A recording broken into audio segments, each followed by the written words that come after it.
নমস্কার। সংসদে ভেতরে ও বাইরে বিক্ষোভ চলছিল এসআইআর নিয়ে। এবার এক ধাপ এগিয়ে আগামী বুধ বা বৃহস্পতিবার দিল্লিতে নির্বাচন কমিশনের অফিস ঘেরাও করবে ইন্ডিয়া জোটের সদস্যরা।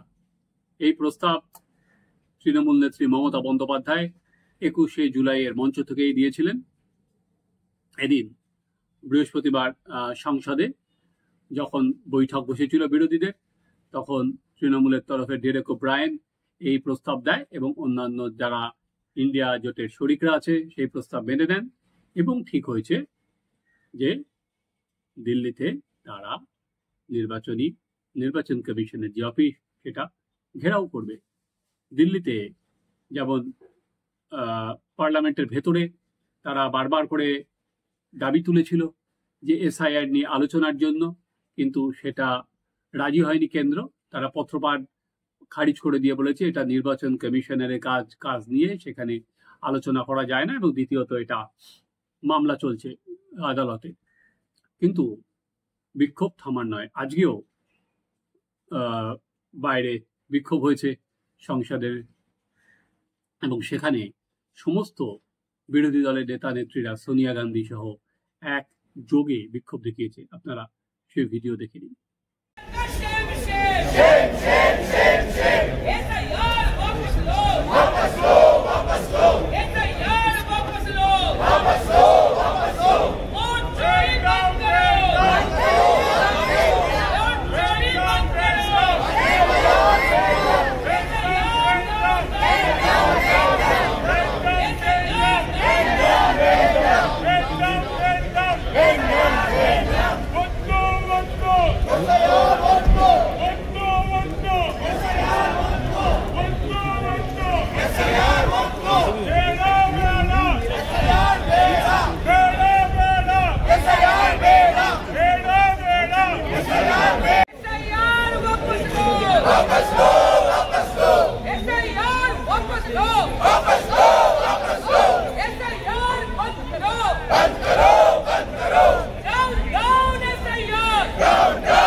দেখলেন আপনারা। এবার মূল প্রশ্নে আসা যাক। একদিকে আদালতে মামলা চলছে, সেখানে সুপ্রিম কোর্ট এখনো এসআইআর যে নিবিড় সংশোধনের কাজ চলছে, ভোটার তালিকা, সেটা বন্ধ করার কোনো কথা বলেনি। যারা বিরোধী দলের যারা আইনজীবী, সেখানে নাম করা আইনজীবী কে আছেন, কপিল সিবাল থেকে অভিষেক মনু সিংভি, তারা বারবার করে যেটা আদালতে বলেছেন, একটা হচ্ছে আইডেন্টিটি প্রুফ হিসাবে যাতে আধার কার্ড, ভোটার কার্ড এবং রেশন কার্ড, নতুন আর কি যে সমস্ত নাম উঠবে সেক্ষেত্রে যেন সেগুলোকে যোগ্য মনে করা হয়। এবং দ্বিতীয়ত তারা প্রধান বলছেন বহু লোককে নাম বাদ দিয়ে দেওয়া হচ্ছে বিহারের তালিকা থেকে, যে ভোটার তালিকা ইতিমধ্যে যেটা সামনে এসেছে, এবং সেখানে সামনে মানে আর কি যে নাম বাদ গেছে সেটা প্রচুর নাম বাদ গেছে। তাই জন্য অন্তত যে পদ্ধতিতে চলছে সেই পদ্ধতিতে একটা লাগাম পড়ানো হোক। ইতিমধ্যে আমরা বিহারে দেখেছি প্রায় 65 লক্ষ নাম বাদ গেছে। এখনো খসড়া তালিকা 1 আগস্ট সেটা জানাবে নির্বাচন কমিশন, ডিটেলসটা দেয়া হবে, এবং সেটা প্রত্যেকটা যারা রাজনৈতিক দল আছে সেই রাজনৈতিক দলের হাতেও পৌঁছে যাবে। সেটা নির্বাচন কমিশনের যিনি আইনজীবী তিনি আদালতকে সেটা জানিয়েছেন। টোটাল এই যে 65 লাখ নাম বাদ গেছে, এর মধ্যে 22 লাখ হচ্ছে মৃত, 35 লক্ষ হচ্ছে অন্যত্র চলে গেছে, 7 লাখ আছে যাদের দু জায়গায় ডুপ্লিকেট নাম আছে, এবং 1 লাখের ওপর তাদের গিয়ে খোঁজ পাওয়া যায়নি। সেখানে গিয়ে তাদের বিরোধীদের আপত্তি হচ্ছে মূলত ওই অন্যত্র যারা চলে গেছে সেটাতেই মূল আপত্তি। এবং সেখানে বলা হচ্ছে যে এই যে নির্বাচন কমিশন বা যারা বিএলও ছিলেন, যারা নিচে লেভেলে কাজ করেছিলেন, তারা তাড়াহুড়ো করে এই নামগুলো বাদ দিয়ে দিয়েছেন। আদালতে মামলাটা আবার উঠবে আগস্ট মাসের 12-13 তারিখ। কিন্তু সুপ্রিম কোর্টের বিচারপতিরা সরাসরি সুপ্রিম কোর্টের বিচারপতি জয়মাল্য বাগচি বলেছেন যে আপনারা প্রমাণ নিয়ে আসুন। এই যে 22 লাখ বলা যাচ্ছে, নির্বাচন কমিশন বলছে যে মারা গেছে, সেখানে আপনারা আমাদের 15 জনকে হাজির করুন, যে যারা মারা যাননি অথচ মৃত হিসাবে যাদের নাম আছে, তাহলে আমরা নির্বাচন কমিশনকে বলতে পারবো, এবং দরকার হলে যদি দেখা যায় প্রচুর ইরেগুলারিটিস আছে, তাহলে আমরা আরো কড়া পদক্ষেপ নেব। কিন্তু এখনো পর্যন্ত কিন্তু বিরোধীরা বলছে, অভিযোগ করছে, কিন্তু এখনো পর্যন্ত কিন্তু কোনো প্রমাণ দাখিল করতে পারেনি। এই যে মৃত বলে যাদের নাম বাদ দিয়ে দেওয়া হচ্ছে 22 লাখ, এবং তালিকাও 1 তারিখ বেরিয়ে যাবে, এখনো পর্যন্ত কিন্তু এরকম কাউকে বলতে পারেনি যে না এরা মৃত নয়, মৃত হিসাবে যারা জীবিত আছে তাদের নাম বাদ দিয়ে দেওয়া হলো। অর্থাৎ কোনো প্রমাণ কিন্তু দাখিল করতে পারেনি এখনো। বিএলওদের সঙ্গে এই যে ভোটার তালিকা যে সংশোধনের কাজ, সেখানে বিএলএ বুথ লেভেল এজেন্ট এখানে তারাও আছে। এই বুথ লেভেল এজেন্ট হিসাবে সমস্ত যারা রাজনৈতিক দল তাদের প্রতিনিধিরা থাকেন, এবং তাদের কাছেও কিন্তু এই যে বুথ লেভেল যারা অফিসার তাদের কাছেও, বুথ লেভেল এজেন্টদের কাছেও কিন্তু তাদের সঙ্গেও কোথায় আছে বা না আছে তাদেরও সেটা খবর রাখার কথা। এক একজনের 50,000, 56,000, 14,000, 15,000 নানা বুথ লেভেল এজেন্ট সারা বিহার জুড়ে ছড়িয়ে আছে। তাহলে তাদের কাছে কি এই মৃত জীবিত তালিকা নিশ্চয়ই সবার কাছেই আছে।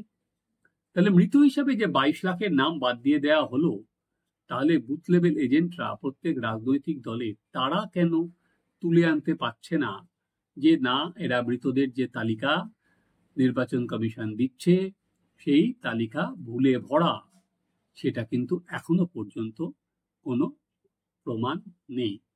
এবার আসা যাক অন্যত্র। এখানে এই যারা অন্যত্র, এই বেশিরভাগটাই হচ্ছে পরিযায়ী শ্রমিক, যারা অন্য রাজ্যে কাজ করতে গেছেন এবং দীর্ঘদিন ধরে তারা অন্য রাজ্যেই বসবাস করছেন, এবং সেখান থেকেই তারা যে রোজগার করেন সেটা তাদের গ্রামে পাঠান, তাদের রাজ্যে পাঠান। তারা দীর্ঘদিন যারা বসবাস করছেন তাদের গিয়ে যাদের খোঁজ পাওয়া যায়নি। এবার ধরা যাক বিহার থেকে যাদের অন্যত্র কাজ করতে গেছে বলে বাদ দিয়ে দেওয়া হলো, তাদের নাম তো অন্য ভোটার তালিকায় যদি উঠে যায়, ধরুন বিহার থেকে কেউ কাজ করতে গেল মধ্যপ্রদেশ বা উত্তরপ্রদেশ বা কেরল, যে কোনো জায়গায়, এবার সেখানকার ভোটার তালিকায় তাদের নাম উঠেছে কিনা সেটাও তো দেখতে হবে, কারণ দু জায়গায় তো ভোটার তালিকায় নাম থাকতে পারে না, এবং তারা সেখানেই পার্মানেন্টলি আছেন, বছরে হয়তো একবার বা দুবার তার বাড়িতে আসতে পারেন, এবং ভোটের সময় তো কোনো ছুটি ছাটা থাকে না। ফলে তারা তো অন্য রাজ্যের যদি ভোটাধিকার পান, তাহলে অসুবিধাটা কোথায়? এখনো পর্যন্ত কিন্তু এরা কিছু পরিষ্কার করে বলেনি, এবং 1 তারিখ যখন এই তালিকাটা আপলোড হবে, খসড়া তালিকা, তারপরেও কিন্তু 1 মাস সময় দেওয়া হয়েছে, অর্থাৎ 1 সেপ্টেম্বর পর্যন্ত। এর মধ্যে যদি দেখা যায় যে নির্বাচন কমিশনের কাজে, যারা নাম তোলার কাজে কোনো রকম গাফিলতি হয়েছে, তারা কিন্তু সেখানে নাম নথিভুক্ত করতে পারবেন, তারা আবার ফর্ম ফিল আপ করতে পারবেন, ফর্ম ফিল আপ করে তারা তাদের নামটা তুলতে পারবেন। কিন্তু আমরা যেটা দেখতে পাচ্ছি, বিরোধীরা যত বিক্ষোভ করছেন এখনো পর্যন্ত কিন্তু সেরকম প্রমাণ নিয়ে আসতে পারছেন না। তারা বরঞ্চ ডিফেম করার চেষ্টা করছেন অনেক বেশি নির্বাচন কমিশনকে। দুদিন আগে ইন্ডিয়া জোটের প্রতিটা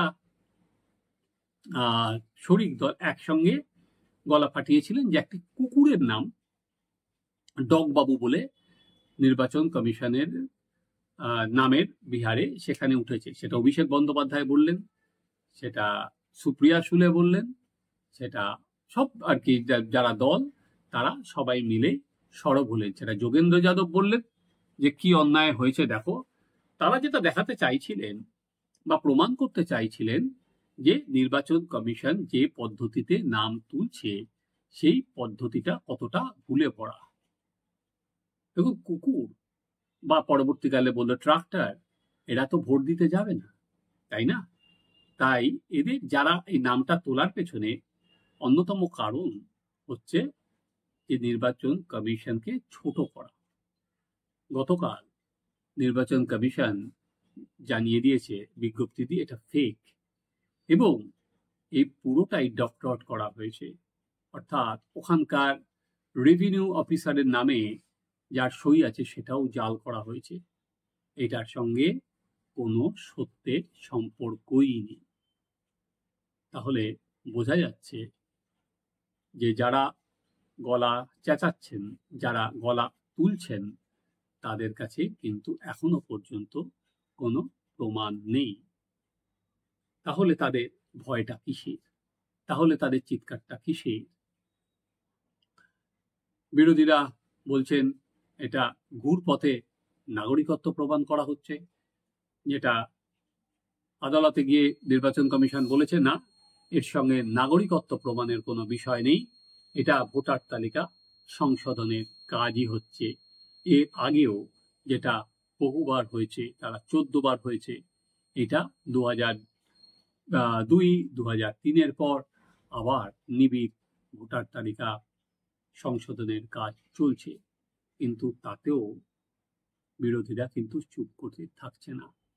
তারা বারবার করে যেটা প্রমাণ করার চেষ্টা হচ্ছে, না এটা ঘুরপথে নাগরিকত্ব প্রমাণ এবং ঘুরপথে যারা ইন্ডিয়ার ভোটার, ধরুন পড়তে হবে, বলতে পারছেন না সেটা সংখ্যালঘু ভোটার, তাদের নাম বাদ দেওয়ার চেষ্টা হচ্ছে।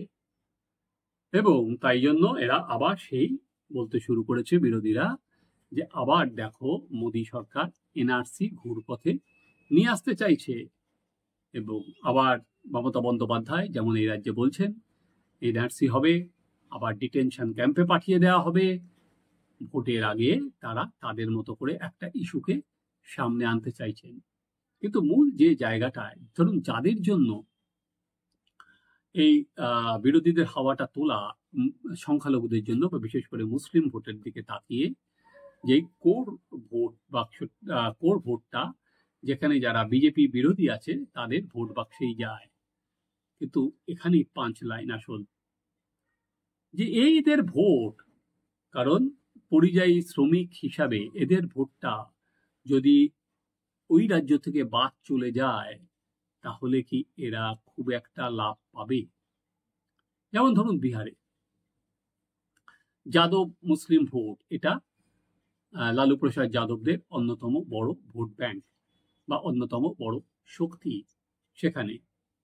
সেখান থেকে এই যারা পরিযায়ী শ্রমিক, যারা সংখ্যালঘু, যারা অন্য রাজ্যে কাজ করতে চলে গেলেন, এই যে 35 লাখ, এটা যদি বাদ যায় তাহলে বুঝতেই পারছেন যে তাদের একটা কোর ভোট বেরিয়ে যাবে।